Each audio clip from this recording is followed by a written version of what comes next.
Online Manipuri numidangi pau mi ing tabiriba pumnamak puthoi laisrumna khurumjari ahanbada maroiba pau. CRPF thambagi mahutta state force oina thambiyu. Nongpok Sengmai Police Station da CRPF personnel sing laigani haina Chief Minister gi social media da thagalakpa post adugi mantung ina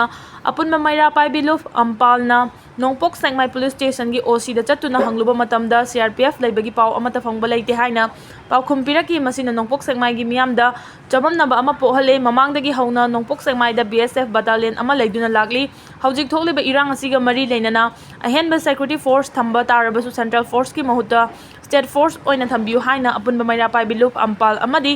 Northeastern Sporting Association nesa Nongpok Sengmai na appeal tawragli tarakpa update ta ngarang ayu pung tara taba adwaida Kuki Millitant kunmangamung naga village armed singna overpower tawduna farure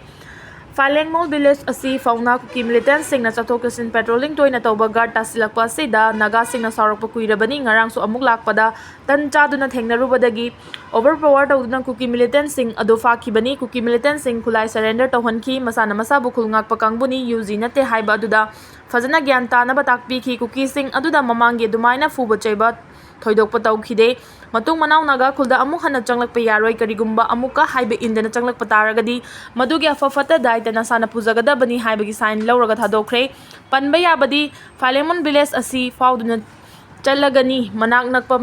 maitai khul haibadi sabungkhok thanapokpi mafaudam lalaga itham moirang purel yona attack toina tawriba asi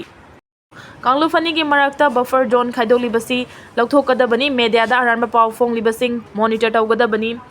State asida hojik tholiba kanglup ki irang asigi marakta haukiba numit kharani gi mamangda Myanmar dagi ningthina train tawrba Kuki lal hoba chamapan lo Manipur da changsin kre haiba paw asi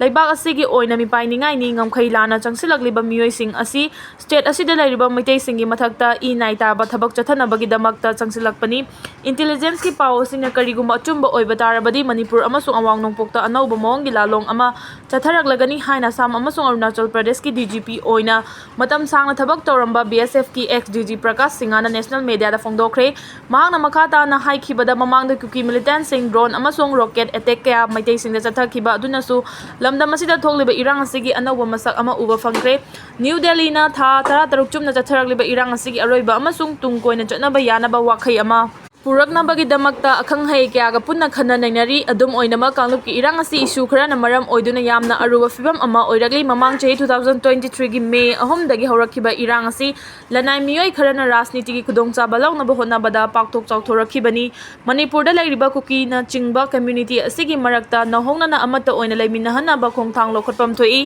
Kuki amasung maitai ani asigi marakta khusem gi oina khaidokna halliba buffer zone asi tamna kangluf ani gi miyoi sing maning tamna chatpa yana ba lokthokadabani hariba buffer zone sing asi hek lokthokhibaga imunai mutana ba khara di thoklakpe yai adubu tamna santi hanjilhanna bagi damakta asiguma khudongthiba si khangba tabani Maitai amasung Kuki furuf ki miyoi sing Delhi da sinduna unahanaba thaurang sing paikhatpana masigi warosin laknabagi lambi ama oigani Intelligence Bureau gi mineng makhada furuf ani asigi miyoi sing na lanfam dagi lapna makhoi gi pendaba sing adu phongdokna duna yanaba ama puraknaba honagadabani asiguma thawong sing paikhatpana matam kharagi matungdadi yanaba purakani Maraga asida state asida lairiba furuf khudingmang na makhoi gi mari leinaba miyoi sing gi mafamda social media gi pungning thoganingai oiba messaging thagadabani Central Agency sing na Manipur social media da phongdok naragliba wafam sing asi kupna monitor tawgadabani Myanmar dagi ain kai na changlakliba Kuki Militant sing asi akan mamong da thingadabani cross border terrorism gi thawong sing thingadabani border sambal khabagi thabak athubada loisingadabani Unified Command gi chairman from gi matang da chayna balariba si Union Home Minister na yengsinduna asigumba structure amabu karamba miyoi na luting hangadagi haibadu lepkadabani nauna lagliba Sam Rifles ki DG Lieutenant General Vikas Lakhira si awang nongpaki matang da ningthina khangwa miyoi ama oiba maram na mahaki maram da hena ningthina mathau pangthokpa ngamhanaba ahenba sakti sinagadabani Manipur Police amasung security gi miyoi singa prajaga lainariba mari asi hena chetsin naba honafam thoi nakal ani makna media da i pau phongdokpa matamda ka henba wafam phongdokpa thingadabani national media na Manipur gi i pau phongbada achumba du khakta da yumpham oigadabani henjinba mongda phonggadabani Prime Minister na Manipur da thuba matamda chatkadabani thawong asina center na Manipur bulum na lawi haibadu takadabani khongchat aduna crisis asi tungkoina chatnagadaba mongda loisin bada chawba mateng ama oigani hairi